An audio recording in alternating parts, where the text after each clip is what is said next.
ఇవాల్టి ముఖ్యాంశాలు. తిరుపతి విమానాశ్రయానికి బెదిరింపు లేఖ, ఈమెయిల్ ద్వారా బెదిరింపు లేఖ పంపిన ఆగంతకుడు, సిఐఎస్ఎఫ్ అధికార వెబ్సైట్ కు పంపిన లేఖ. రేపు వరద నష్ట బాధితుల ఖాతాల్లో డబ్బులు జమ, సాంకేతిక కారణాలతో పరిహారం అందని వారికి డబ్బులు జమ చేయనున్న ప్రభుత్వం.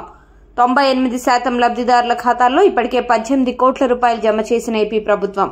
సికింద్రాబాద్ గోవా వీక్లీ ట్రైన్ ప్రారంభం. సికింద్రాబాద్ రైల్వే స్టేషన్లో రైలును ప్రారంభించిన కేంద్ర మంత్రి కిషన్ రెడ్డి. రేపు కేంద్ర మంత్రి అమిత్ షా నేతృత్వంలో సమావేశం. మావోయిస్టు ప్రభావిత రాష్ట్రాల సీఎంలతో సమీక్ష. హాజరు కానున్న ఏపీ, తెలంగాణ, బీహార్, ఛత్తీస్గఢ్, జార్ఖండ్, ఒడిశా, మహారాష్ట్ర, మధ్యప్రదేశ్ సీఎంలు. రాత్రి ఢిల్లీ చేరుకోనున్న తెలంగాణ సీఎం రేవంత్. రేపు ఢిల్లీకి ఏపీ సీఎం చంద్రబాబు. అరకులోయకు పర్యాటకుల తాకిడి. దసరా సెలవులతో పర్యాటకుల రద్దీ. చాపరాయి, బొర్రా గుహల దగ్గర పర్యాటకుల సందడి.